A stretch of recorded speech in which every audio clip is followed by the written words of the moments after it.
Good morning दोस्तों। चलिए आज से हमारे YouTube प्लेटफॉर्म पर आपका हार्दिक स्वागत है। आज फिर एक नया टॉपिक लेकर के आए हैं जो बहुत ही इंपॉर्टेंट टॉपिक है, सारे कंपटीशन एग्जाम के लिए बहुत ही ज्यादा महत्वपूर्ण है। और जितने भी कंपटीशन का एग्जाम होता है, रेलवे हो गया, एनटीपीसी हो गया, स्टेट पुलिस का हो गया, जिसमें भी रीजनिंग पूछा जाता है, जैसे एसएससी है, सीएचएसएल है, एमटीएस है, सीजीएल है, बैंक का पीओ है, उसमें जहां भी रीजनिंग पूछा जाता है उसमें एनालॉगी टॉपिक से, इस टॉपिक का नाम जैसे इंग्लिश में हम एनालॉगी टेस्ट बोलते हैं, हिंदी में इसको सादृश्य परीक्षा के नाम से जाना जाता है। ठीक है, तो इसमें ना कोई फॉर्मूला है, वैसे तो रीजनिंग में फॉर्मूला होता ही नहीं, जैसा कि मैंने पिछला वीडियो में भी आपको बताया है। इसमें कोई भी फॉर्मूला, इसमें बिल्कुल भी कोई फॉर्मूला नहीं है, ना ही हमें कुछ याद करना है। इसमें है तो हमारे दैनिक जीवन से जुड़ी हुई चीजों को जिसे हम देखते हैं, उस पे देखते हैं और सोचते हैं, उसे सोचने की शक्ति है, सोचना है, बस थोड़ा सा दिमाग को यूज करके हमें इसके आंसर निकाल देना है। इसमें हमें पेन उठाने की भी जरूरत नहीं है। यदि हम ऑनलाइन एग्जाम दे रहे हैं तो एक ऑप्शन टिक करना है तो कंप्यूटर से करना है, ऑफलाइन दे रहे हैं तो जो ओएमआर जो सीट होता है उस पर हमें कलर करना है, बस इतना ही काम होता है। बाकी इसे बनाने में किसी भी तरह का कोई, जैसे पेन का जरूरत है, हम रफ पेपर पर बना रहे हैं, उस पर कोई सॉल्व कर रहे हैं, किसी भी सॉल्विंग क्वेश्चन की जरूरत नहीं होती है। एनालॉगी टेस्ट सादृश्य परीक्षा, इसका मतलब ये होता है कि जो दिख रहा है उसी में से हमें दिमाग, सादृश्य दिखने पे दिमाग लगाना है, यानी कि जो हम दैनिक जीवन में देखते हैं उसे हम क्या दिमाग लगा लेते हैं। ठीक है, इसी का हम कुछ इंपॉर्टेंट क्वेश्चन लेकर के आए हैं, क्योंकि इसमें पढ़ाने के लिए ऐसा कुछ विशेष खास इसमें होता ही नहीं है, लेकिन एक क्वेश्चन है, कुछ क्वेश्चन है, इसको आप देखोगे तो आपको ना सोचने का जो क्षमता है वो डेवलप होगा, विकसित होगा, सोचने का क्षमता, और क्षमता विकसित होगा तो आगे जाकर के कोई भी आप एग्जाम देते हो तो उसमें आपको किसी भी तरह का कोई दिक्कत नहीं होगा। ठीक है, वीडियो स्टार्ट करने से पहले मैं आपको बताना चाहूंगा, इससे पहले भी हमारा बहुत सारा वीडियो है जो हमारे चैनल में आप जा करके देख सकते हैं, और एक बार सब्सक्राइब जरूर कर दीजिएगा ताकि आगे का वीडियो भी आपके पास आते रहे, बेल आइकन दबा दीजिएगा। ठीक है, चलिए स्टार्ट करते हैं बिना टाइम गवाए। देखिए एनालॉगी टेस्ट में जैसे सदृश्य परीक्षा, जैसा कि मैंने बताया कि सदृश्य परीक्षा इसका हिंदी नाम है, एनालॉगी टेस्ट है। इसमें देखिए जैसे दोनों में समानता क्या है और आगे वाले दोनों में वैसा ही सेम समानता होना चाहिए। जैसे हमें एग्जाम्पल के तौर पे देखते हैं, जो क्वेश्चन है बर्फ, पानी और ठोस क्या होगा। जैसे इसको हम मैथमेटिकल में समझे तो ये जो दो बिंदु है इसको हम रेशियो, इंग्लिश में रेशियो और हिंदी में अनुपात जानते हैं। ये जो दो बिंदु है इसको हम अनुपात जानते हैं हिंदी में, और ये जो चार बिंदु है, चार बिंदु, उसको हम समानुपात जानते हैं हिंदी में, रेशियो एंड प्रोपोर्शन। मैथ में एक चैप्टर है रेशियो एंड प्रोपोर्शन, तो उसमें इस साइन का बहुत सारा उपयोग होता है। हिंदी में इसका नाम होता है अनुपात और इसका नाम होता है समानुपात। यानी कि बर्फ जो है पानी है तो ठोस क्या होगा, इसके ये यहाँ ऐसा ही लिखा रहेगा, इसमें कुछ लिखा नहीं रहेगा कि बर्फ पिघल करके पानी बनता है तो और ठोस पिघल करके क्या बनेगा।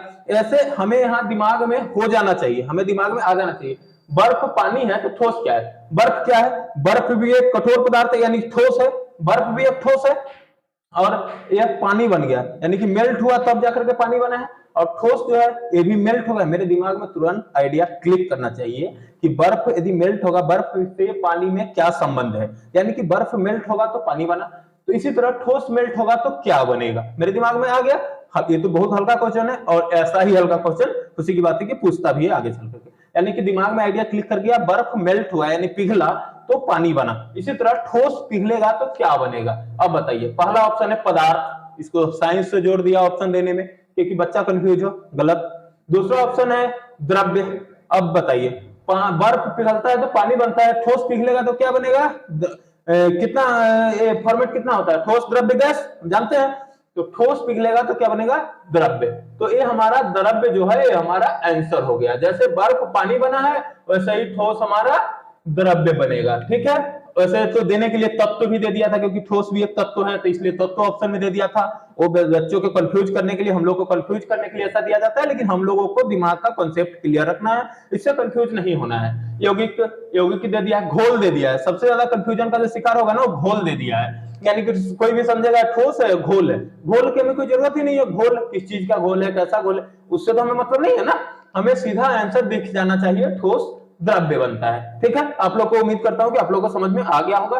चलिए अगला क्वेश्चन जो हम देखते हैं, अगला क्वेश्चन है clock time, clock ratio time, यानी कि रेशियो से हम नहीं पढ़ेंगे, सीधा देखेंगे क्लॉक टाइम और गज क्या, तो यानी कि देखेंगे क्लॉक जो है वो टाइम बताता है, घड़ी का क्या काम होता है, समय बताना। यहाँ हमें दिखना है क्लॉक और टाइम। पहले इसको देखने से पहले हम ये देख लेंगे कि घड़ी और टाइम में यानी क्लॉक और टाइम में क्या रिश्ता है, दोनों के बीच में क्या कॉम्बिनेशन है, क्या रिश्ता है। क्लॉक जो है घड़ी क्या करता है, टाइम बताता है। इसी तरह हम देखेंगे गज, गज क्या बताएगा, गज जानते हैं आप लोग, यदि बिहार में रहते हो तो बिहार में तो कट्ठा धूर ऐसा होता है, दिल्ली में या फिर बाहर कहीं भी चले जाइए तो गज का यूज सबसे ज्यादा होता है। वैसे भी आप मैथ पढ़ते हैं तो मैथ में भी गज का बहुत जगह यूज किया गया है, ठीक है। तो गज जमीन वगैरह को मापने में, यानी कि जमीन वगैरह मापने में, तो मापने में जमीन का क्या मापेंगे, डिस्टेंस नापेंगे, जमीन का डिस्टेंस नापेंगे, नहीं कितना डिस्टेंस है उसका, वही नापेंगे। अब देखिए एक गज, क्लॉक टाइम दे दिया है, ऑप्शन में क्या दे दिया, गज रिस्ट। रिस्ट कैसे होगा, क्योंकि रिस्ट मींस क्लाई होता है, तो ये ना बच्चा को कंफ्यूज करने के लिए देता है कि क्लॉक जो है वो टाइम बताता है, लेकिन क्लॉक जो है रिस्ट में पढ़ना जाता है। बच्चा दिमाग लगाएगा, रे क्लॉक टाइम कुछ है तो रिस्ट होगा, गज का जिसको मतलब पता नहीं होगा, जिसको मतलब पता नहीं होगा तो सीधा टिक कर देगा। तो इसलिए गज जो है वो रिस्ट से कोई संबंध नहीं है। स्पीड, स्पीड नापने के लिए क्या यूज होता है, स्पीडोमीटर, स्पीड तो नापेगा नहीं, ये भी गलत हो गया। डायरेक्शन, डायरेक्शन तो हमें मापेगा नहीं, तो क्या मापेगा, डायरेक्शन तो बताता है ये इधर डायरेक्शन है, इधर डायरेक्शन, मापेगा तो नहीं ना। मापेगा कौन सा, डायरेक्शन बताने के लिए कौन सा एलिमेंट यूज होता है, मैग्नेट, ठीक है।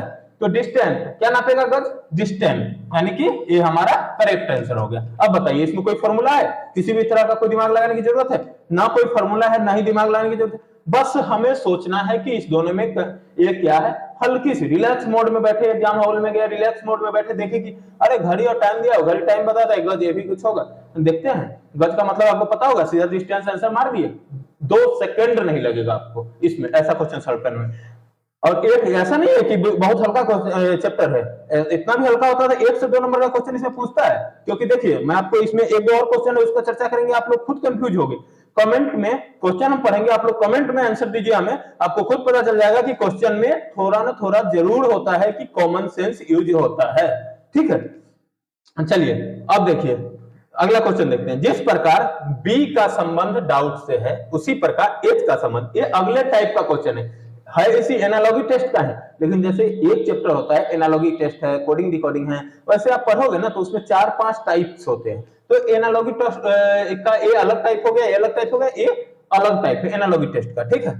जिस प्रकार बी का संबंध डाउट से है उसी प्रकार एच का संबंध किससे है, ठीक है, यही पूछ रहे हैं हमें। अब देखना है हमें कि बी का संबंध डाउट से है, तो क्या है बी का संबंध डाउट से, हमें क्या देखना है, बी का संबंध डाउट से क्वेश्चन कर रहा है, लेकिन क्वेश्चन ये नहीं कर रहा है कि बी का डाउट से क्या संबंध है।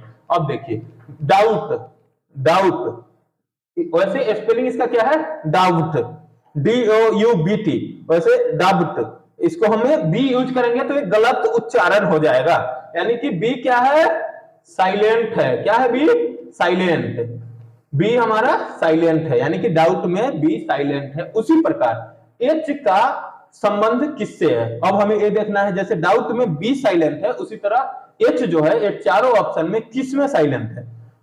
अब देखिए जिसमें साइलेंट होने का मतलब होता है, जैसे एच का उच्चारण ये सारे वर्ड में किस में नहीं आता है। अब देखिए हाउस, हाउस बोलते हैं, एच से क्या होता है, हो, यानी कि हाउस में तो एच का उच्चारण हो रहा है हाउस में। दूसरा क्या बोलेंगे हम, ऑनेस्ट, इसको हम हॉनेस्ट तो पढ़ेंगे नहीं, ऑनेस्ट, क्योंकि इसका उच्चारण हम लोग बचपन से पढ़ते आए हैं ऑनेस्ट होता है। ये इसमें एच हमारा साइलेंट है, एच हमारा साइलेंट है, इसलिए आंसर क्या होगा, एच का संबंध किससे है, ऑनेस्ट से है, क्योंकि बी साइलेंट है तो डाउट से हुआ, तो एच साइलेंट है तो ऑनर्स, ऑनेस्ट से हुआ, ठीक है। ऑनेस्ट होगा, ऑनर्स होगा, ऑनर्स भी ऑप्शन में रह सकता है, ठीक है। तो इसी तरह ना हमें कंफ्यूज करने के लिए इनहैंस, होप, इस सब में इनहैंस में एच आ गया, होप में ह से शुरू होता है, ठीक है। तो ये सब हमारा कंफ्यूज करने के लिए दिया जाता है, लेकिन हमें बिल्कुल भी कंफ्यूज नहीं होना है, नहीं बिल्कुल घबराना है, बस हल्की सी दिमाग लगानी है, कॉमन सेंस लगाना है जो हम दैनिक जीवन में देखते हैं, और इस कॉमन सेंस से हम क्वेश्चन को सॉल्व कर लेंगे। किसी भी तरह का कोई दिक्कत होता है, किसी भी टॉपिक का दिक्कत है, आप हमें कमेंट सेक्शन में आकर के और जरूर बताएं कि इस टॉपिक पे आप वीडियो बनाइए, हम उस टॉपिक पे आपको वीडियो बना करके देंगे। अपना 100% बेहतर कोशिश रहेगा कि आपको वीडियो समझ में आए और कभी भी फ्यूचर में वो कांसेप्ट आपका दोबारा नहीं फंसे, क्लियर ही क्लियर रहे, ठीक है। चलिए अगला क्वेश्चन देखते हैं। ये बहुत इंपॉर्टेंट क्वेश्चन है, क्वेश्चन पढ़ेंगे आप लोग को आंसर देना है। कमेंट सेक्शन में हमसे पहले आप लोगों को आंसर दे देना है, ठीक है। चलिए, जिस प्रकार सिर का संबंध टोपी से है उसी प्रकार उंगली का संबंध किससे है? बताइए, जिस प्रकार सिर का संबंध टोपी से है उसी प्रकार उंगली का संबंध किससे है? ऑप्शन है नाखून, हेलमेट, अंगूठी, अंगूठा और उंगली दस्ता। बताइए आप लोग क्या है, बताओ भाई। जिस प्रकार सिर का संबंध टोपी से उसी प्रकार उंगली का संबंध किससे है? देखिए, अंगूठी बता रहे हैं, जो कि बिल्कुल गलत है, ठीक है।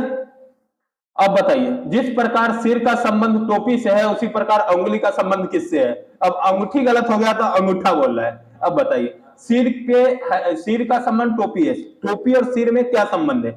सिर के ऊपर ढकने के लिए हम टोपी को पहनते हैं, सिर को ढकने के लिए हम टोपी पहनते हैं, यानी कि उंगली को ढकने के लिए हम क्या पहनेंगे हमें वो देखना है। नाखून, ये तो पहनेंगे नहीं ढकने के लिए, ये लड़का नाखून बोल रहा है, ये भी गलत है, यहाँ पहनेंगे नहीं, ये गलत हो गया क्योंकि ये तो नाखून है। वैसे तो कहेंगे सर पर तो बाल होता है, सर का संबंध बाल से तब ना उंगली का नाखून से होता है। चलिए, तो नाखून गलत हो गया। हेलमेट, हेलमेट किसी को देखो उंगली में पहने हुए, हेलमेट गलत हो गया।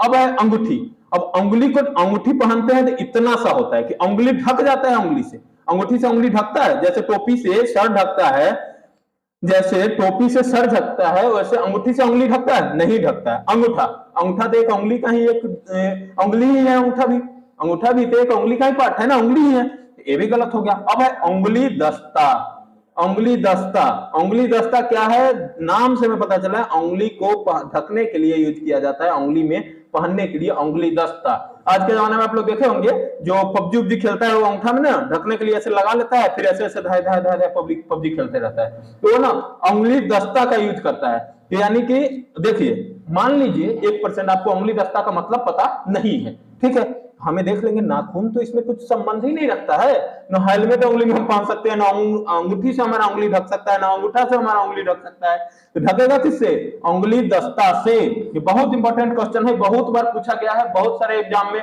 इसलिए इसको ध्यान में रखिए और वीडियो को सेव कर लीजिए ताकि आगे भी आपको काम आए, और इसको शेयर कर दीजिए ताकि जरूरतमंदों को हेल्प मिल सके। और वीडियो तो देखते हो पर चैनल को सब्सक्राइब नहीं करते, सब्सक्राइबर नहीं बढ़ रहा है। मेरे खाली टाइम में एक छोटा सा शुरुआत है, आप लोग वीडियो देखे तो सब्सक्राइब जरूर करें, अपने सगे संबंधी से सब्सक्राइब करने के लिए बोले और हमें सब्सक्राइबर बढ़ाए ताकि हमें भी एक सपोर्ट मिलेगा और हम और वीडियो लाएंगे ताकि जरूरतमंद बच्चों के लिए हेल्पफुल हो सके। चलिए, धन्यवाद।